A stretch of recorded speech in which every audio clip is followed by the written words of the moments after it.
ಬಹುಶಃ ಬೆಳ್ತಂಗಡಿಯ ಶಾಸಕರಾದ ಸನ್ಮಾನ್ಯ ಹರೀಶ್ ಪೂಂಜಾರ್ ಅವರು ಬೆಳ್ತಂಗಡಿಯ ಪ್ರಜ್ಞಾವಂತ ನಾಗರಿಕರು ಮತದಾರರಿಗೆ ಮಾಡಿದಂಥ ಅವಮಾನ ಅಂತ ನಾವು ಭಾವಿಸ್ತೇವೆ. ಮಾತ್ರವಲ್ಲ, ಇಡೀ ಜಿಲ್ಲೆಯ ನಮ್ಮೊಂದು ಜನತೆಗೆ ಅವರು ಅಪಮಾನ ಮಾಡಿದ್ದಾರೆ. ಜನರ ಮತವನ್ನು ಪಡೆದು ಜನವಿರೋಧಿ ಕಾರ್ಯಕ್ರಮದಲ್ಲಿ ಪಾಲ್ಗೊಂಡು ಈ ಒಂದು ಶಾಸಕನಾಗಿ ತಾನು ಏನು ಪ್ರತಿಜ್ಞಾವಿಧಿ ಸ್ವೀಕರಿಸಿದ್ದಾರೆ ಅಥವಾ ಶಾಸಕರಿಗೆ ಇರುವಂತಹ ಕೆಲವು ನೀತಿ ನಿಯಮಗಳನ್ನು ಉಲ್ಲಂಘಿಸಿ ಒಬ್ಬ ರೌಡಿ ತರ ವರ್ತಿಸುವಂತ ಕೆಲಸವನ್ನ ಸನ್ಮಾನ್ಯ ಶಾಸಕ ಪೂಂಜಾರ್ ಅವರು ಮಾಡಿ ನಮ್ಮ ಒಂದು ತಾಲೂಕಿಗೆ ಒಂದು ಕಳಂಕವನ್ನು ತಂದಿದ್ದಾರೆ. ಬೆಳ್ತಂಗಡಿಯಲ್ಲಿ ಅನೇಕ ಜನ ಶಾಸಕರಾಗಿದ್ದರು. ಸನ್ಮಾನ್ಯ ಧರ್ಮಸ್ಥಳದ ರತ್ನವರ್ಮ ಹೆಗಡೆಯವರಿಂದಾಗಿ ವಸಂತ ಬಂಗೇರವರೆಗೆ ವೈಕುಂಠ ಬಾಳಿಗರವರು, ಕೆ ಚಿದಾನಂದರವರು, ವೆಂಕಟರಮಣಗೌಡರು, ಸುಬ್ರಹ್ಮಣ್ಯ ಗೌಡರು, ಗಂಗಾಧರ ಗೌಡರು 5 ಬಾರಿ ಸನ್ಮಾನ್ಯ ವಸಂತ ಬಂಗೇರವರು ಶಾಸಕರಾಗಿ ಆ ಒಂದು ಕ್ಷೇತ್ರವನ್ನ ಗೌರವಯುತವಾಗಿ ಪ್ರತಿನಿಧಿಸಿದವರು. ಯಾವತ್ತೂ ಕೂಡ ಬೆಳ್ತಂಗಡಿಯ ಜನತೆಗೆ ಗೌರವಕ್ಕೆ ಧಕ್ಕೆ ತಂದವರಲ್ಲ. ಬೆಳ್ತಂಗಡಿಯ ಜನತೆಯ ಒಂದು ಮತವನ್ನು ಪಡೆದು ಅವರಿಗೆ ಸಂಪೂರ್ಣವಾಗಿ ಗೌರವವನ್ನು ತಂದುಕೊಟ್ಟಂತಹ ಖ್ಯಾತಿ ಬೆಳ್ತಂಗಡಿ ತಾಲೂಕಿನ ಅನೇಕ ಶಾಸಕರಿಗೆ ಇದೆ. 2ನೇ ಬಾರಿಗೆ ಶಾಸಕರಾಗಿ ಸನ್ಮಾನ್ಯ ಹರೀಶ್ ಪೂಂಜಾರ್ ಅವರು ಬೆಳ್ತಂಗಡಿಯನ್ನ ಪ್ರತಿನಿಧಿಸ್ತಾ ಇದ್ದಾರೆ. ಬಹುಶಃ ಇತ್ತೀಚೆಗೆ ನಿಧನರಾದಂತ ನಮ್ಮ ವಸಂತ ಬಂಗೇರು ಶಾಸಕರಾಗಿ 5 ಅವಧಿಯಲ್ಲಿದ್ದವರು, ಅವರ ಒಂದು ಕಾರ್ಯಶೈಲಿ ಬೇರೆಯಾಗಿತ್ತು. ಅವರು ಕೂಡ ಭ್ರಷ್ಟಾಚಾರದ ವಿರುದ್ಧ ಹೋರಾಡಿದವರು. ಯಾವತ್ತೂ ಕೂಡ ಅಧಿಕಾರಿಗಳನ್ನ ಹತೋಟಿಯಲ್ಲಿ ಇಟ್ಟುಕೊಂಡು ಅಧಿಕಾರಿಗಳಿಗೆ ಸರಿಯಾದ ಸಂದರ್ಭದಲ್ಲಿ ಎಚ್ಚರಿಕೆಯನ್ನು ಕೊಟ್ಟು ಒಂದು ರೀತಿ ಅಧಿಕಾರಿಗಳನ್ನ ಹದ್ದುಬಸ್ತಿನಲ್ಲಿ ಇಟ್ಟುಕೊಳ್ಳುವಂತ ಒಂದು ಛಾತಿ ಅವರಲ್ಲಿತ್ತು. ಅವರ ಕಾರ್ಯಶೈಲಿ ಆ ರೀತಿ ಇತ್ತು. ಬಹುಶಃ ಹರೀಶ್ ಪೂಂಜಾರ್ ಅವರು ವಸಂತ ಬಂಗೇರ ತರ ಆಗ್ಬೇಕು ಅನ್ನುವಂತ ಉಮೇದಿನಿಂದ ಏನೋ ಸ್ವಲ್ಪ ಎಲ್ಲೇ ಮೀರಿ ಹೋಗ್ತಾ ಇದ್ದಾರೆ. ವಸಂತ ಬಂಗೇರರಿಗೆ ಅಧಿಕಾರಿಗಳ ಮೇಲೆ ಪ್ರೀತಿ ಇತ್ತು. ಅವರನ್ನ ಒಂದು ಕಂಟ್ರೋಲ್ ನಲ್ಲಿ ಇಟ್ಕೊಳ್ಳುವಂತ ಶೈಲಿ ಕೂಡ ಅವರಲ್ಲಿತ್ತು. ಭ್ರಷ್ಟಾಚಾರಿಗಳಿಗೆ ಮತ್ತು ಸಮಾಜ ಕಂಟಕರಿಗೆ, ರೌಡಿಗಳಿಗೆ, ರೌಡಿ ಶೀಟರ್ಗಳ ಬಗ್ಗೆ ಅವರು ಯಾವತ್ತೂ ಕಾರ್ಯನಿರ್ವಹಿಸೋದರಲ್ಲ. ಯಾರಿಗೂ ಕೂಡ ಅವರು ನ್ಯಾಯಪರವಾಗಿ ಕೆಲಸವನ್ನ ಮಾಡ್ತಾ ಇದ್ರು.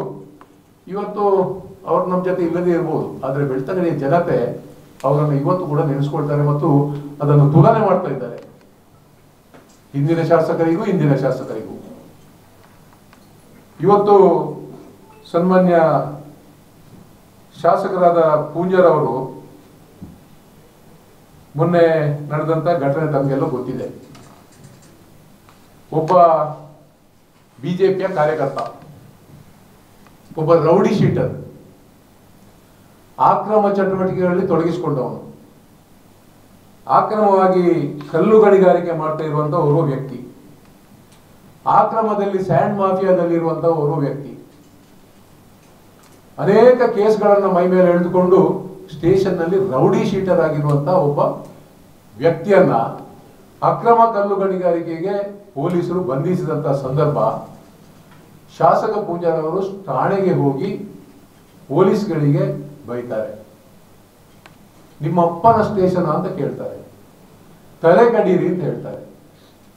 ಇಂತಹ ಮಾತುಗಳನ್ನ ಒಬ್ಬ ಶಾಸಕ, ಒಬ್ಬ ಜನಪ್ರತಿನಿಧಿ ಅಧಿಕಾರಿಗಳ ಕರ್ತವ್ಯಕ್ಕೆ ಅಡ್ಡಿಪಡಿಸಿ ಮಾಡ್ತಾ ಇರುವುದು ಸರಿ. ನೀವು ಅದನ್ನು ಒಪ್ತೀರಾ? ಜನತೆ ಅದನ್ನು ಒಪ್ತಾರ ಅನ್ನುವಂತ ಒಂದು ವಿಚಾರ ನಾವಿವತ್ತು ಅವರಿಗೆ ಕೇಳಬೇಕಾಗಿದೆ. ಇಡೀ ಪ್ರಜ್ಞಾವಂತ ನಾಗರಿಕರು ತಲೆ ತಗ್ಗಿಸುವಂತ ಕೆಲಸ ಮಾಡಿದ್ದಾರೆ. ಅವರು ಬಿಜೆಪಿ ಸರ್ಕಾರ ಇರುವಾಗ ಕೂಡ ಅವರ ದರ್ಪ ದೌರ್ಜನ್ಯ ಅದೇ ರೀತಿ ಇತ್ತು. ಮೊನ್ನೆ ಡಿಎಫ್ಒ ಜಿಲ್ಲೆಯ ಸಂರಕ್ಷಣಾಧಿಕಾರಿ ಒಂದು ಕೇಸ್ ಬಗ್ಗೆ ಬೆಳ್ತಂಗಡಿಗೆ ಬಂದಂತ ಸಂದರ್ಭ, ಕಳಿಂಜ ಅನ್ನುವಂತ ಗ್ರಾಮದಲ್ಲಿ ಅವರ ವಿರುದ್ಧ ಕೂಡ ಇವರು ಕರ್ತವ್ಯಕ್ಕೆ ಅಡ್ಡಿಪಡಿಸಿ ಅವಾಚ್ಯ ಶಬ್ದಗಳಿಂದ ಬೈದು ಇವರ ಮೇಲೆ FIR ಆಗಿದೆ. ಈ ಚಾಳಿಯನ್ನು ಅವರು ಮತ್ತೆ ಮುಂದುವರಿಸ್ತಾ ಇದ್ದಾರೆ. ಬಹುಶಃ ಅವರು ರೌಡಿ ತರ ವರ್ತಿಸ್ತಾ ಇದ್ದಾರೆ ಅಂತ ಹೇಳಿದ್ರೆ ತಪ್ಪಾಗ್ಲಿಕ್ಕಿಲ್ಲ. ಅಧಿಕಾರಿಗಳ ತಲೆಗಡಪಿ ಮತ್ತು DG ಹಳ್ಳಿ KG ಹಳ್ಳಿಯಲ್ಲಿ ಏನಾಯಿತು, ಅದೇ ರೀತಿ ನಮ್ಮ ಸ್ಟೇಷನ್ಗೆ ಬೆಂಕಿ ಹಚ್ಚುತ್ತೇವೆ, ಬೆಳ್ತಂಗಡಿಯಲ್ಲಿ ಕೂಡ ಅದು ಪುನರಾವರ್ತನೆ ಆಗ್ತದೆ ಅನ್ನುವಂತ ಮಾತುಗಳನ್ನು ಅವರು ಹೇಳುವುದಾದ್ರೆ ಬಹುಶಃ DG ಹಳ್ಳಿ KG ಹಳ್ಳಿಯಲ್ಲಿ ಕೂಡ ಇವರ ಕೈವಾಡ ಇತ್ತು ಅಂತ ನಾವು ಭಾವಿಸಬೇಕಾಗ್ತದೆ. ಇಂತಹ ಘಟನೆಗಳಲ್ಲಿ ಎಲ್ಲ ಈ ಬಿಜೆಪಿಯ ಶಾಸಕರುಗಳು, ಸಂಸದರು, ತೇಜಸ್ವಿ ಸೂರ್ಯ ಇರ್ಬೋದು, ಪ್ರತಾಪ್ ಸಿಂಹ ಇರ್ಬೋದು, ಎಲ್ಲರೂ ಕೂಡ ಇದೇ ರೀತಿಯಲ್ಲಿ ಒಂದು ದರ್ಪ ದೌರ್ಜನ್ಯವನ್ನು ಮಾಡಿಕೊಂಡು ಬಂದವರು. ಇವತ್ತು ತಲ್ವಾರ್ ಪ್ರಕರಣ ಒಂದಾಯ್ತು ಅವರದು. ಆ ಪ್ರಕರಣದಲ್ಲಿ ಕೂಡ ಜನರನ್ನ ಒಂದು ರೀತಿಯಲ್ಲಿ ಪ್ರಚಾರಕ್ಕೆ ಬರಬೇಕು ಅವರಿಗೆ, ಅದು ಪಾಸಿಟಿವ್ ಆಗಿರ್ಬೋದು, ನೆಗೆಟಿವ್ ಆಗಿರ್ಬೋದು, ಸದಾ ಪ್ರಚಾರದಲ್ಲಿ ಇರಬೇಕು ಅನ್ನುವಂಥ ಒಂದು ಚಾಳಿ. ಬಹುಶಃ ಇದು ಪ್ರಜಾಪ್ರಭುತ್ವಕ್ಕೆ ಒಳ್ಳೆಯದಲ್ಲ ಮತ್ತು ಅವರಿಗೆ ಕೂಡ ಇದು ಭೂಷಣ ಅಲ್ಲ ಅಂತ ನಾನು ಭಾವಿಸ್ತೇನೆ. ಪೊಲೀಸರು ಅವರನ್ನ ಅರೆಸ್ಟ್ ಮಾಡಲಿಕ್ಕೆ ಹೋದಾಗ ಮನೆಯಲ್ಲಿ ಅವಿತು ಕೂತ್ಕೊಳ್ತಾರೆ. ಅವಿತು ಕೂತ್ಕೊಂಡು ಎಲ್ಲ ಜನಪ್ರತಿನಿಧಿಗಳಿಗೆ, MP ಗಳಿಗೆಲ್ಲ ಫೋನ್ ಮಾಡಿ ಬರ್ಲಿಕ್ಕೆ ಹೇಳ್ತಾರೆ, ಕಾರ್ಯಕರ್ತರನ್ನು ಜಮಾಯಿಸ್ತಾರೆ. ಬಂದು ಪೊಲೀಸ್ನವರು ಅವರ ಕಾರ್ಯ ಏನಿದೆ, ಅವರಿಗೆ ಏನು ಮಾಡಬೇಕು ಅಂತ, ಯಾವ ಸಂದರ್ಭದಲ್ಲಿ ಏನು ಮಾಡಬೇಕು ಅನ್ನೋದು ಗೊತ್ತಿದೆ, ಅವರ ಕಾರ್ಯವನ್ನು ಅವರು ಮಾಡ್ತಾರೆ. ಮತ್ತೆ ಹೇಳ್ತಾರೆ, ಪೊಲೀಸ್ನವರು ನಮ್ಮ ಕಾರ್ಯಕರ್ತರನ್ನು ನೋಡಿ ಹೆದರಿ ಓಡಿ ಹೋದ್ರು ಅನ್ನುವಂತ ಸ್ಟೇಟ್ಮೆಂಟ್ ಕೊಡ್ತಾರೆ. ಬಹುಶಃ ಆ ಕ್ಲಿಪ್ಪಿಂಗ್ ನೋಡಿದ್ರೆ ನಿಮಗೆ ಗೊತ್ತಾಗ್ತದೆ ಯಾರು ಹೆದರಿದ್ದಾರೆ. ಅವ್ರು ಮಾತನಾಡುವಾಗ ಅವ್ರು ತೊದಲುವಂಥದ್ದು, ಅವ್ರು ಮಾತನಾಡುವ ರೀತಿ ಪೂಜಾರವರು ಎದ್ದುಕೊಂಡಿದ್ದಾರೆ, ಪೊಲೀಸ್ನವರು ಎದ್ದುಕೊಂಡಿದ್ದಾರೆ ಅಂತ ಹೇಳಿ ಗೊತ್ತಾಗ್ತದೆ ಅವಾಗಲೇ. ಹೆದರಿ ಒಳಗೆ ಕೂತವರು ಇವರು ಜನ ಸೇರಿಸಿ ಡ್ರಾಮಾ ಮಾಡಿ ಕೊನೆಗೆ ಪೊಲೀಸ್ನವರು ಓಡಿ ಹೋದ್ರು ಅನ್ನುವಂತ ಒಂದು ಮಾಧ್ಯಮದ ಮುಂದೆ ಮಾತನಾಡಿದ್ದಾರೆ. ಇದನ್ನು ಬಹುಶಃ ಯಾರು ಒಪ್ಪುವಂಥದ್ದಲ್ಲ. ಮುಖ್ಯಮಂತ್ರಿ ಸಿದ್ದರಾಮಯ್ಯನವರ ಬಗ್ಗೆ ಮಾತನಾಡ್ತಾರೆ. ಬಹುಶಃ ಪೂಂಜಾರ್ ಅವರಿಗೆ ಅಷ್ಟು ಪ್ರಾಯ ಆಗಲಿಲ್ಲ ಇನ್ನು ಕೂಡ. ಮುಖ್ಯಮಂತ್ರಿ ಸಿದ್ದರಾಮಯ್ಯನವರ ಬಗ್ಗೆ ಕಮೆಂಟ್ ಮಾಡುವಂಥದ್ದು, ಅವರ ಬಗ್ಗೆ ಮಾತನಾಡುವಂಥದ್ದು, ಅವರ ಶೈಲಿಯನ್ನ ಪ್ರಶ್ನಿಸುವಂಥದ್ದು ಬಹುಶಃ ಪೂಂಜಾರಿಗೆ ಇನ್ನೂ ಕೂಡ ಬಹಳ ಎಳೆಯ ವಯಸ್ಸು. ಅವರಿಗೆ ರಾಜಕೀಯದಲ್ಲಿ ಸರಿಯಾಗಿ ಪಳಗಲಿಲ್ಲ ಇನ್ನು ಅವರು. ಬಹುಶಃ ಸಿದ್ದರಾಮಯ್ಯನವರಂತವರ ಒಬ್ಬ ವ್ಯಕ್ತಿಯ ಬಗ್ಗೆ ಮಾತನಾಡುವಷ್ಟು ಪೂಂಜಾರಿಗೆ ಇನ್ನೂ ಕೂಡ ಪ್ರಾಯ ಆಗಿಲ್ಲ. ಇನ್ನು ಬಚ್ಚ ಅವರು, ಇನ್ನೂ ಕೂಡ ರಾಜಕೀಯ ಬಹಳಷ್ಟು ಅವರು ಕಲಿಬೇಕಾಗಿದೆ. ಇವತ್ತು ಪೊಲೀಸರು ಇಂತಹ ಕಾರ್ಯಕ್ರಮಗಳು, ಇಂತಹ ಚಟುವಟಿಕೆಗಳು ಆದಾಗ ಕ್ರಮ ಕೈಗೊಳ್ಳಬೇಕೇ ಬೇಡವೇ ಅನ್ನುವಂಥದ್ದು ನಾವೆಲ್ಲ ನಿರ್ಧರಿಸಬೇಕಾದ ಪ್ರಶ್ನೆ. ರಾಜ್ಯದ ಇವರ ಅಧ್ಯಕ್ಷರು ಹೇಳ್ತಾರೆ, ವಿರೋಧ ಪಕ್ಷದ ನಾಯಕರು ಹೇಳ್ತಾರೆ, ರಾಜ್ಯದಲ್ಲಿ ಕಾನೂನು ಸುವ್ಯವಸ್ಥೆ ಕೆಟ್ಟು ಹೋಗಿದೆ. ಯಾರು ಕೆಡಿಸ್ತಾ ಇರೋದು?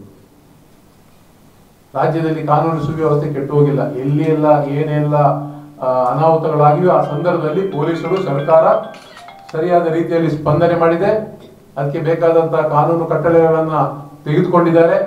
ಕಾನೂನು ಸುವ್ಯವಸ್ಥೆ ಬಿಜೆಪಿ ಸರ್ಕಾರದ ಮಟ್ಟದಲ್ಲಿ ಯಾವತ್ತೂ ಕಾಂಗ್ರೆಸ್ ಸರ್ಕಾರದ ಸಂದರ್ಭದಲ್ಲಿ ಹಾಳಾಗುವುದಿಲ್ಲ. ಇವತ್ತು ಹಾಳಾಗ್ತಾ ಇರೋದು ಬಿಜೆಪಿ ಪ್ರತಿನಿಧಿಗಳಿಂದ ಮಾತ್ರ. ಈ ಬಿಜೆಪಿ ಪ್ರತಿನಿಧಿಗಳು ಸ್ಟೇಷನ್ಗೆ ಹೋಗಿ ಇಂಥ ದರ್ಪ ದೌರ್ಜನ್ಯವನ್ನು ಮಾಡ್ತಾ ಹೋದ್ರೆ ಆವಾಗ ಕಾನೂನು ಸುವ್ಯವಸ್ಥೆಗೆ ಪೆಟ್ಟು ಬೀಳ್ತದೆ. ಇವರೇ ಹೇಳೋದು ಕಾನೂನು ಸುವ್ಯವಸ್ಥೆ ಸರಿ ಇಲ್ಲ, ಕಾನೂನು ಹಾಳು ಮಾಡುವವರು ಇರುವೆ, ಕಾನೂನನ್ನು ಕೈಗೆತ್ತಿಕೊಳ್ಳುವವರು ಇವ್ರೆ, ಜನರನ್ನು ಬೆದರಿಸುವವರು ಇರುವೆ.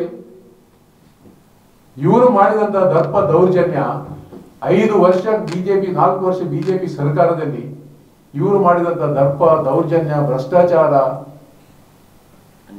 ಕಾಂಗ್ರೆಸ್ ಕಾರ್ಯಕರ್ತರಿಗೆ ಹುಟ್ಟಂತ ಕೀಟಲೆಗಳು, ಸೊಸೈಟಿ ಇರ್ಬೋದು, ಪಂಚಾಯತ್ ಚುನಾವಣೆ ಇರ್ಬೋದು, ಆ ಚುನಾವಣೆಯಲ್ಲಿ ನಮ್ಮ ಕಾಂಗ್ರೆಸ್ನ ಉಮೇದುವಾರರನ್ನು ಹೆದರಿಸಿ ಬೆದರಿಸಿ ಅವರನ್ನು ನಾಮಪತ್ರವನ್ನ ಉಮೇದುವಾರಿಕೆಯನ್ನು ವಾಪಸ್ ಪಡ್ಕೊಂಡದ್ದು, ಜನರನ್ನ ಹೆದರಿಸಿ ತನ್ನ ಹತೋಟಿಯಲ್ಲಿ ಇಡೀ ತಾಲೂಕು ಇರಬೇಕನ್ನುವಂಥ ಒಂದು ದುಸ್ಸಾಹಸಕ್ಕೆ ಕೈ ಹಾಕಿದ್ದು,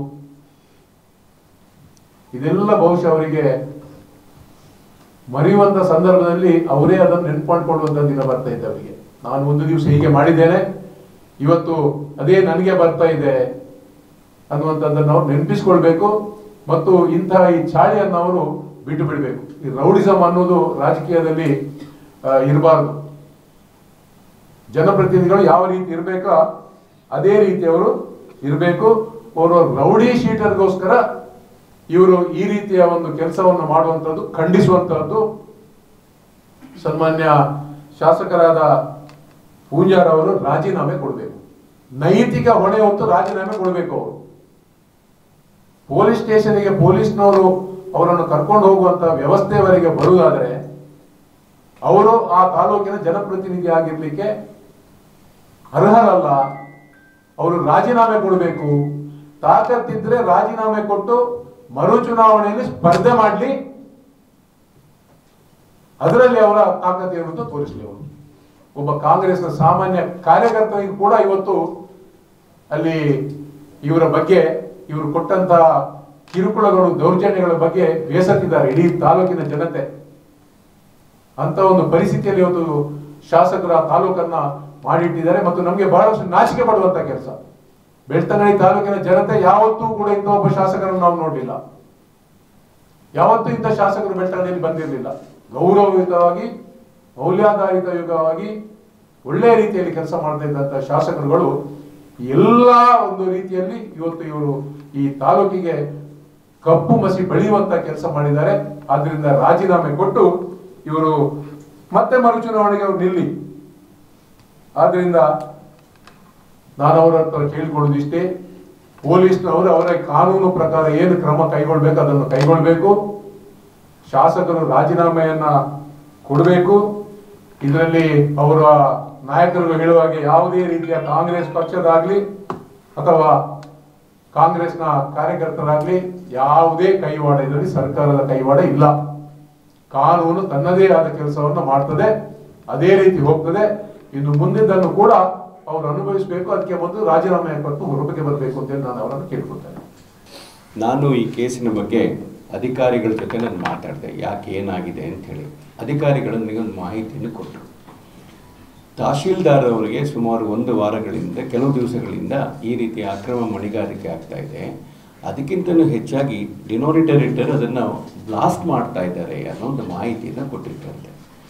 ತಹಶೀಲ್ದಾರ್ ಅವರು ಮತ್ತು ಪೊಲೀಸರವರು ಆ ಸ್ಥಳಕ್ಕೆ,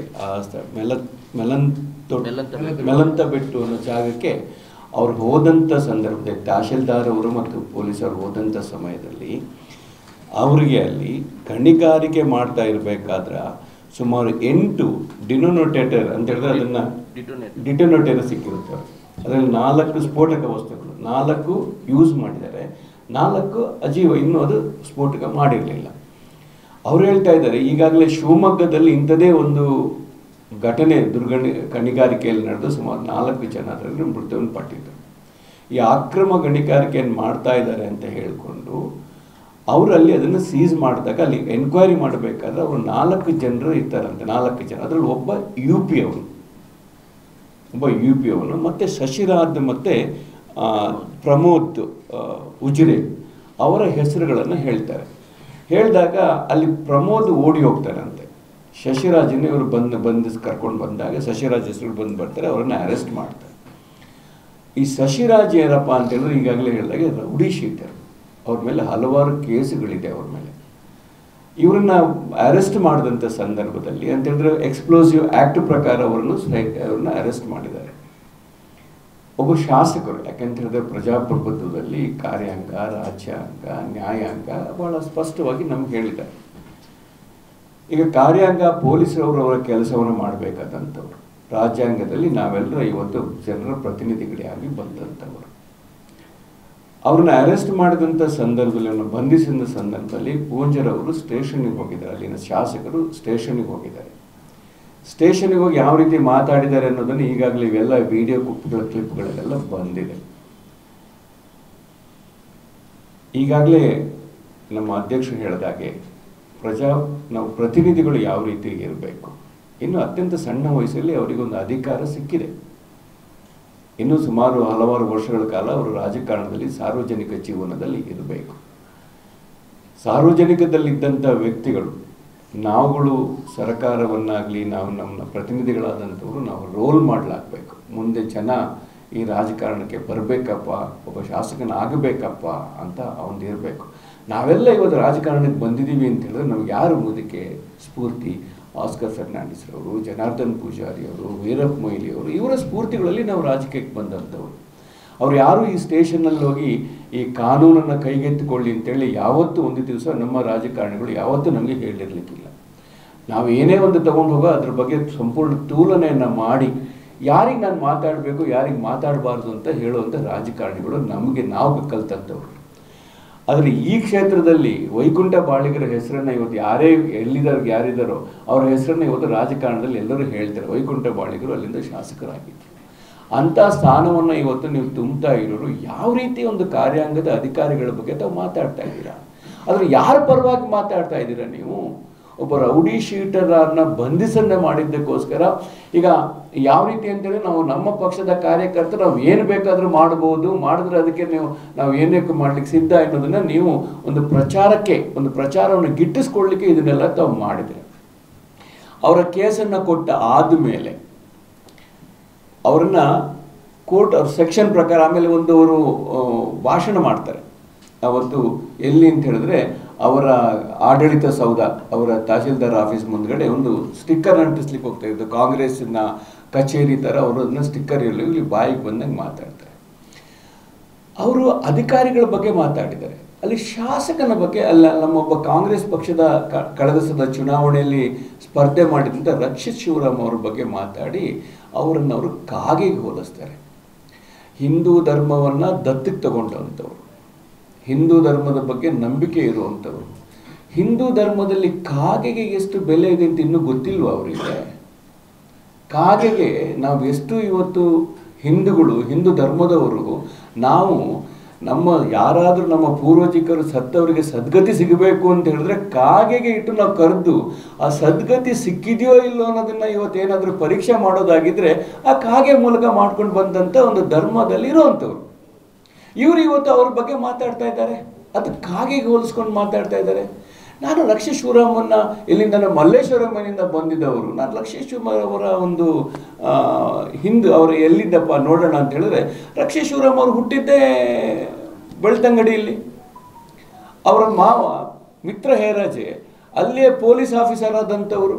ಅವರ ತಾಯಿ ಮನೆ, ಅವರು ತಂದೆ ಬೆಂಗಳೂರಿನಲ್ಲಿ ಮಲ್ಲೇಶ್ವರಮಲ್ಲಿ ಹುಟ್ಟಿದ್ದಾರೆ, ಅಲ್ಲಿ ಕೆಲಸ ಮಾಡ್ತಾ ಇದ್ರು, ಓದಿದ್ದಾರೆ ಅಂತ ಹೇಳಿದ ಕೂಡಲೇ ಇವರು ಮಲ್ಲೇಶ್ವರನಿಂದ ಹಾರಿದ ಕಾಗೆ ಅಂತ ಮಟ್ಟಕ್ಕೆ ಬಂದಿದ್ದಾರೆ ಅಂತ ಹೇಳಿದ್ರೆ, ಇವರು ಹಿಂದೂ ಧರ್ಮಕ್ಕೆ ಕೊಡುವಂಥ ಒಂದು ಅಂತ ಹೇಳಿದ್ರೆ ಇವರೇನು BJP ಭಾರತೀಯ ಜನತಾ ಪಕ್ಷದವರು ಹಿಂದೂ ಧರ್ಮವನ್ನು ಇವತ್ತೇನು ಗುತ್ತಿಗೆ ತಗೊಂಡಿದ್ದಾರಲ್ಲ, ಇವರು ಯಾವ ರೀತಿ ಮಾಡ್ತಾ ಇದ್ದಾರೆ, ಇದು ಹಿಂದೂ ಧರ್ಮಕ್ಕೆ ನೇರವಾದಂಥ ಒಂದು ಅಪವಾದವಲ್ವಾ? ಹಿಂದೂ ಧರ್ಮವನ್ನು ಇವರು ನಿಂದನೆ ಮಾಡಿದ್ದಲ್ವಾ? ಹಾಗಾದ್ರೆ ಇದು ಕಾಗೆಗೆ ಹೋಲಿಸಿದ್ದಾರೆ ಅಂತ ಹೇಳಿದ್ರೆ ನಾವೆಲ್ಲ ಹಿಂದೂಗಳಲ್ಲಲ್ವಾ? ನಾವೇನು ಕಾಗೆಯನ್ನು ಪೂಜೆ ಮಾಡೋದಿಲ್ವಾ? ಇವತ್ತು ಶನಿದೇವರಂತ ಕಾಗೆಯನ್ನು ನಾವು ಪೂಜೆ ಮಾಡ್ತಾ ಇದ್ದೀವಿ. ಇವರು ನೇರವಾಗಿ ಹಿಂದೂ ಧರ್ಮಕ್ಕೆ ಅವಮಾನ ಮಾಡಿದ್ದಾರೆ. ಇವರು ಇವತ್ತು BJPಯ ಈ ಶಾಸಕರು ಏನಿದ್ದಾರೆ, ಏನು ಹಿಂದೂ ಧರ್ಮವನ್ನು ಗುತ್ತಿಗೆ ತಗೊಂಡಿದ್ದಾರಲ್ಲ, ಇವರು ಮಾತಾಡ್ತಾರಲ್ಲ, ಹಿಂದೂ ಧರ್ಮವನ್ನು ನೇರವಾಗಿ ಇವತ್ತು ಇನ್ನು ನಿಂದನೆ ಮಾಡಿದ್ದಾರೆ ಅಂತ ನಾನು ಹೇಳಿಕ್ಕೆ ಬಯಸ್ತಾ ಇದ್ದೀನಿ. ಅಧಿಕಾರಿಗಳ ಬಗ್ಗೆ ಮಾತಾಡುವಂಥದ್ದು, ನಾವೆಲ್ಲ ಅಧಿಕಾರದಲ್ಲಿ ಇದ್ದೀವಿ ಸರ್. ನಾವುಗಳು ಒಬ್ಬ ಅಧಿಕಾರದಲ್ಲಿ ಯಾರೇ ಒಬ್ಬ ಅಧಿಕಾರ ಒಬ್ಬ ಸಾರ್ವಜನಿಕರ ಕೆಲಸವನ್ನು ಮಾಡುವಂಥ ಕಾರ್ಯಾಂಗದಲ್ಲಿ ಮಾಡುವಂಥ ಯಾವರೇ ಒಬ್ಬ ಅಧಿಕಾರಿಗೆ ನಾವುಗಳು ಅದಕ್ಕೆ ಒಂದು ಮರ್ಯಾದೆಯನ್ನು ಕೊಡುವಂಥದ್ದು ನಮ್ಮ ಕರ್ತವ್ಯ. ಒಂದು ವೇಳೆ ನಿಮಗೆ ನ್ಯಾಯ ಸಿಕ್ಕಿಲ್ವಾ ಪೊಲೀಸ್ ಸ್ಟೇಷನಲ್ಲಿ, SP ಹತ್ರ ಬನ್ನಿ. SP ಹತ್ರ ಬಂದಿಲ್ವ IG ಹತ್ರ ಬನ್ನಿ. IG ಹತ್ರ ಬಂದಿಲ್ವ DG ಹತ್ರ ಬನ್ನಿ. ನಿಮಗೆ ನ್ಯಾಯ ಅಲ್ಲಿ ಕೊಡಿಸ್ಬೋದಲ್ಲ. 4 ಜನನ ಕರ್ಕೊಂಡೋಗಿ ನೀವು ಗಲಾಟೆ ಮಾಡಿಸುವಂಥದ್ದು. ನಿಮಗೆ ನೋಟಿಸ್ ಕೊಡ್ಲಿಕ್ಕೆ ಹೋಗಿದ್ದಾನೆ 3 ಜನ ಪೊಲೀಸವರು. ನೀವು ನೋಟಿಸನ್ನು ತಗೊಂಡಿಲ್ಲ ನಿಮ್ಮ ಮನೆಯಲ್ಲಿ. ನೀವೇನು ಮಾಡಿದ್ದೀರಾ?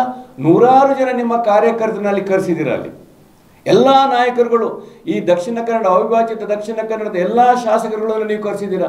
ಅಲ್ಲಿ ಸಂಸತ್ ಸದಸ್ಯರು ಅಲ್ಲಿಗೆ ಬಂದಿದ್ದಾರೆ. ಅಲ್ಲಿಗೆ ಅವರು ಬಂದ ಮೇಲೆ ಜನ ಜಾಸ್ತಿ ಆಗ್ತಾ ಇದ್ದಾರೆ ಅನ್ಬೇಕಾದ್ರೆ ಮತ್ತೆ ಪೊಲೀಸ್ನವರು ಕೈಕಟ್ಟಿ ಕುಟ್ಕೊಳ್ಲಿಕ್ಕಾಗುತ್ತಾ? ಪೊಲೀಸರು ಅವರು ಎಕ್ಸ್ಟ್ರಾ ಪರ್ಸನ್ ಕರೆಸಿದ್ದಾರೆ ಅವರು. ಆಮೇಲೆ ಅಲ್ಲಿ ಏನು ಹೇಳಿದ್ದಾರೆ MP ಅವರು, ಸಂಸತ್ ಸದಸ್ಯರು, ಸರ್ ಇಲ್ಲಿ ಬೇಡ, ನಾನು ಕೇಳಿದೆ ನಾನು ಪೊಲೀಸ್ ಅಧಿಕಾರಿಗಳಿಗೆ ಏನಪ್ಪ ಇದ್ರ ಬಗ್ಗೆ ವಿಚಾರ ಹೇಳ್ಬೇಕಾದ್ರೆ ಅವ್ರು ಹೇಳಿದ್ರು, ಇಲ್ಲ ಸರ್ ಸಂಸತ್ ಸದಸ್ಯರು ಹೇಳಿದ್ರು ನಾವು ಅವ್ರನ್ನ ಠಾಣೆ ಕರ್ಕೊಂಡು ಬರ್ತಾ ಇದ್ದೀವಿ, ಅವರು ಜವಾಬ್ದಾರಿಯನ್ನು ತೆಗೆದುಕೊಂಡ್ರು, ಇವ್ರನ್ನ ಬಂಧಿಸ್ಲಿಕ್ಕೆ ಹೋಗಿಲ್ಲ, ಇವರು ಬಂಧನ ಅಂತೇಳಿ ಪ್ರಚಾರವನ್ನ ತಗೊಳ್ಲಿಕ್ಕೆ ಇವ್ರು ನಾಟಕ ಮಾಡಿದ್ದಾರೆ ಹೊರತು ಇವ್ರಿಗೆ ನೋಟಿಸ್ ಕೊಡ್ಲಿಕ್ಕೆ ಹೋದಂಥ ಸಂದರ್ಭದಲ್ಲಿ ಇವರೇನು ಮಾಡಿದ್ದಾರೆ, ಬಂಧಿಸ್ತಾರೆ ಅನ್ನೋದನ್ನ ಗಾಳಿ ನ್ಯೂಸ್ ಅನ್ನ ಇವರು ಪ್ರಚಾರಕ್ಕೋಸ್ಕರ ಇವರು ಬಳಸ್ಕೊಂಡಿದ್ದಾರೆ. ನೋಟಿಸ್ ಕೊಟ್ಟಿದ್ದಾರೆ ಅವ್ರಿಗೆ, ನೀವು ಬನ್ನಿ, ನೋಟಿಸ್ ಕೊಟ್ಟಿದ್ದಕ್ಕೆ ಅವ್ರು ನಾನು ಅಧಿಕಾರಿಗಳ ಹತ್ರ ಮಾತಾಡಬೇಕಾದ್ರೆ ಅವ್ರು ನೋಟಿಸ್ ತಗೊಂಡಿದ್ದಾರೆ ಅವರು, ಆದರೆ ಇವರು ಬಂದಿರಲಿಲ್ಲ. ಸಂಸತ್ ಸದಸ್ಯರು ಆಮೇಲೆ ಬಂದು ಅಧಿಕಾರಿಗಳ ಹತ್ರ ಮಾತಾಡಿ ನಾವು ಕರ್ಕೊಂಡು ಬರ್ತೀವಿ ಅಂತ ಹೇಳಿದಾಗ ಪೊಲೀಸ್ ಫೋರ್ಸನ್ನ ಹೊರಗಡೆ ತೆಗೆದಿದ್ದಾರೆ. ಇವ್ರಿಗೆ ಹೆದರಿ ತೆಗೆದಿದ್ದಲ್ಲ, ಇವರ ಕಾರ್ಯಕರ್ತರಿಗೋಸ್ಕರ ತೆಗೆದಿದ್ದಲ್ಲ. ಬಹಳ ಸ್ಪಷ್ಟವಾಗಿ ನಾನು ಹೇಳ್ತಾ ಇದ್ದೇನೆ. ಅಂತ ಹೇಳಿದ್ರೆ ಯಾವುದೇ ರೀತಿಯ ಅಹಿತಕರ ಘಟನೆಗಳು ನಡೀಬಾರದು ಅಂತ ಮುನ್ಸೂಚನೆಯವರೆಗೆ ಅಲ್ಲಿನ ಸಂಸತ್ ಸದಸ್ಯರ ಮನವಿ ಮೇರೆಗೆ ಅಲ್ಲಿಂದ ಅವರು ವಾಪಸ್ ಹೋಗಿದ್ದಾರೆ. ಆದರೆ ಅದರಲ್ಲೂ ಇವರು ಪ್ರಚಾರ ತಗೊಳ್ಳೋದು, ನಾವು ಬಂದಿದ್ದಕ್ಕೆ ನಮ್ಮಿಂದ ಅವರು ವಾಪಸ್ ಹೋದ್ರು, ಇವ್ರನ್ನ ಬಂಧನ ಮಾಡಬೇಕಾಗಿತ್ತು, ಇವ್ರು ಯಾರು CM ಅವರು ಬಂದು ಹೋದ ಮೇಲೆ ನನ್ನ ಮಾಡಿದ್ರು, ಜನರಿಗೆ ಹೆದರಿದ್ದಾರೆ ಅಂತೇಳಿ. ಅಲ್ಲ ರೀ, ನೀವು ಅಷ್ಟೂ ಒಂದು ನಿಮಗೆ ಬುದ್ಧಿ ಇರೋದಿಲ್ವಾ?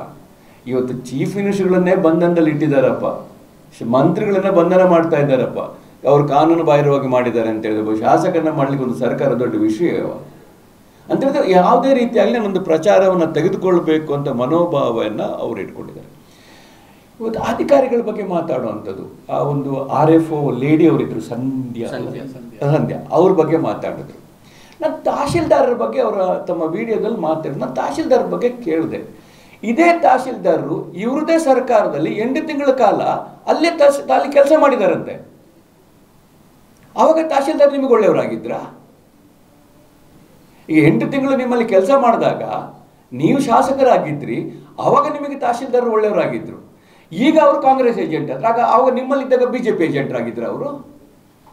ಈಗ ಅವರು ಕಾನೂನಲ್ಲಿ ಕೆಲಸವನ್ನು ಮಾಡ್ತಾ ಇದ್ದಾರೆ ಅನ್ಬೇಕಾದ್ರೆ ಅವರು ಕಾಂಗ್ರೆಸ್ ಪಕ್ಷದ ಏಜೆಂಟ್ರು, ಅವರೆಲ್ಲ ಪೊಲೀಸ್ನವರೆಲ್ಲ ಇವರಿಗೆ ಏಜೆಂಟ್ರಾ? ಈ ರೀತಿಯೆಲ್ಲ ತಾವುಗಳು ಮಾತಾಡೋದನ್ನು ಬಿಡಬೇಕು. ಯಾಕೆ ಅಂತ ಹೇಳಿದ್ರೆ ಒಂದು ರಾಜಕಾರಣದಲ್ಲಿ ಪ್ರಜಾಪ್ರಭುತ್ವದಲ್ಲಿ ತಮ್ಮನ್ನು ನೋಡ್ತಾ ಇದ್ದಾರೆ. ತಾವು ಬಂಗೇರವ್ರ ಬಗ್ಗೆ ಮಾತಾಡ್ತಾ ಇದ್ದೀರಿ. ಬಂಗೇರವರಿಗೆ ಅವರ ರಾಜಕಾರಣದಲ್ಲಿ ಅವ್ರು ಎಷ್ಟು ವರ್ಷ ಆಗಿದೆ ಅಷ್ಟು ವಯಸ್ಸು ನಿಮಗಿನ್ನೂ ಆಗಿಲ್ಲ. ನೀವು ಬಂಗೇರ ಥರ ನಾನು ಆಗ್ತೀನಿ ಅಂತೇಳಿ ಹೋಗೋದು ಸರಿಯೋ ತಪ್ಪೋದ್ರ ಬಗ್ಗೆ ನಾನು ಹೇಳೋದಿಲ್ಲ. ಆದರೆ ಯಾವ ರೀತಿ ಹೋಗಬೇಕು ಅನ್ನೋದ್ರ ಬಗ್ಗೆ ತಮ್ಗೆ ಇರಬೇಕು. ತಾವು ಭಾಳ ಸಣ್ಣ ವಯಸ್ಸಲ್ಲಿ, ಬಹುಶಃ ಅವಿಭಾಜಿತ ದಕ್ಷಿಣ ಕನ್ನಡ ಜಿಲ್ಲೆಯಲ್ಲಿ ಭಾಳ ಸಣ್ಣ ವಯಸ್ಸಲ್ಲಿ ನಿಮಗೊಂದು ಅಧಿಕಾರದ ಅವಕಾಶ ಸಿಕ್ಕಿದೆ. ಅದನ್ನು ಜನರಿಗೋಸ್ಕರ ಮಾತಾಡ್ಕೊಳ್ಳಿ. ನೀವು ಭಾಷೆ ಹೇಳಬೇಕಾದ್ರೆ ನಾನು KG ಹಳ್ಳಿ ಮಾಡ್ತೀನಿ, DG ಹಳ್ಳಿ ಮಾಡ್ತೀನಿ ಅಂತ ಹೇಳೋದಲ್ಲ. ನಾನು ಇದನ್ನು ಒಳ್ಳೆಯ ತಾಲೂಕಾಗಿ ಮಾಡ್ತೀನಿ, ಇಲ್ಲಿಗೆ ಜನರಿಗೆ ಕೆಲಸ ಕೊಡ್ತೀನಿ, ಅದು ಈ ತಾಲೂಕಿಗೆ ಕೆಲಸ ಕೊಡ್ತೀನಿ, ನನಗೆ ಸಹಕಾರ ಕೊಡಿ ಅಂತ ನೀವು ಕೇಳಬೇಕೇ ಹೊರತು ನಾನು ಇದು KG ಹಳ್ಳಿ ಆಗುತ್ತೆ, DG ಹಳ್ಳಿ ಆಗುತ್ತೆ ಅಂತ ಮಾತಾಡೋದು ದರ್ಪವನ್ನು ತಾವು ಬಿಟ್ಟು ಒಬ್ಬ ಸುಸಂಸ್ಕೃತರಾಗಿ, ಯಾಕೆಂತೇಳಿದ್ರೆ ದಕ್ಷಿಣ ಕನ್ನಡದ ಶಾಸಕರು ಅಂತ ಹೇಳಿದ್ರೆ ಇವತ್ತು ರಾಜ್ಯದಲ್ಲಿ ತನ್ನದೇ ಆದಂಥ ಒಂದು ಸ್ಥಾನಮಾನಗಳಿದೆ, ಗೌರವವಿದೆ. ದಯವಿಟ್ಟು ನಿಮ್ಮಲ್ಲಿ ಮನವಿ ಮಾಡ್ಕೊಳ್ಳೋದಿಷ್ಟೇ, ಅದನ್ನು ನೀವು ಉಳಿಸ್ಕೊಳ್ಳಿಕ್ಕೆ ಪ್ರಯತ್ನ ಮಾಡಿ. ಯಾಕೆಂತೇಳಿದ್ರೆ ನಾವೆಲ್ಲ ಶಾಸಕರಾಗಿರುವಂಥವ್ರು, ಹಾಗಾಗಿ ಅದಕ್ಕೆಲ್ಲ ಅವಕಾಶವನ್ನು ಕೊಡಬೇಡಿ ಅಂತೇಳಿ ನನಗೆ ಭಾಳ ಆಶ್ಚರ್ಯ ಅಂತ ಹೇಳಿದ್ರೆ, ಅದಕ್ಕೆ ತಕ್ಕಂಥ ನಮ್ಮ ರಾಜ್ಯದ BJP ನಾಯಕರುಗಳು ಮತ್ತೆ ಅದಕ್ಕೆ ಎಚ್ಚರಿಕೆಯನ್ನು ಕೊಡ್ತಾ ಇದ್ದಾರೆ. ಒಬ್ಬ ರೌಡಿ ಶೀಟರನ್ನ ಬಂಧನ ಮಾಡಿದ್ದಕ್ಕೆ ಒಬ್ಬ ಶಾಸಕ ಹೋಗಿ ಅವಾಚ್ಯ ಶಬ್ದಗಳಿಂದ ಅಧಿಕಾರಿಗಳಿಗೆ ಬೈತಾರೆ, ವರಿಷ್ಠ ಅಧಿಕಾರಿಗಳಿಗೆ ಬೈತಾರೆ. ನಂತರ ಅವ್ರ ಮೇಲೆ ಕೇಸ್ ಹಾಕ್ಲಿಕ್ಕೆ ಹೋದಂಥ ಸಂದರ್ಭದಲ್ಲಿ ಅವರಿಗೆ ಬುದ್ಧಿ ಹೇಳಿದೆ ಈ ನಮ್ಮ ಭಾರತೀಯ ಜನತಾ ಪಕ್ಷದ ರಾಜ್ಯದ ನಾಯಕರು ಹೇಳ್ತಾ ಇದ್ದಾರೆ. ಏನಂತ ಹೇಳಿದ್ರೆ ಅವರು ನಮ್ಮ ಜಾಗೃತಿ ಅನ್ನೋ ಒಂದು ಸೌಕರ್ಯನ ನಮಗೆ ಕೊಡ್ತಾ ಇದ್ದಾರೆ. ನೀವು ಯಾವ ಮನೋಸ್ಥಿತಿಯಲ್ಲಿ ಇದ್ದೀರಾ ಹಾಗಾದ್ರೆ ರಾಜ್ಯ ಮಟ್ಟದ ನಾಯಕರುಗಳು? ಒಬ್ಬ ರೌಡಿ ಶೀಟರು ಇನ್ನೊಬ್ಬ ಶಾಸಕ ಹೋಗಿ ನಿಮಗೆ ಸ್ಟೇಷನಲ್ಲಿ ಧಮಕಿ ಹಾಕ್ತಾರೆ, KG ಹಳ್ಳಿ ಮಾಡ್ತೀನಿ, DG ಹಳ್ಳಿ ಮಾಡ್ತೀನಿ ಅಂತ ಹೇಳ್ತಾರೆ. ಅಂಥವನ್ನ ಬಂಧನ ಮಾಡಿದ್ರೆ ಅವ್ರ ಬಗ್ಗೆ ಕ್ರಮ ತೆಗೆದುಕೊಂಡ್ರೆ ಎಚ್ಚರಿಕೆ ಅಂತೇಳಿ ನೀವು ರಾಜ್ಯ ಮಟ್ಟದ ನಾಯಕರುಗಳು, ನಿಮ್ಮ ಭಾರತೀಯ ಜನತಾ ಪಕ್ಷದ ರಾಜ್ಯಾಧ್ಯಕ್ಷರು ಮತ್ತು ರಾಜ್ಯದ ವಿರೋಧ ಪಕ್ಷದ ನಾಯಕರು ಹೇಳ್ತೀರಾ ಅಂತ ಹೇಳಿದ್ರೆ ನಿಮ್ಮ ತಲೆಯಲ್ಲಿ ಏನಿದೆ? ನೀವು ಯಾವ ಮನೋಭಾವನೆಯನ್ನು ಹೊಂದಿದ್ದೀರಾ?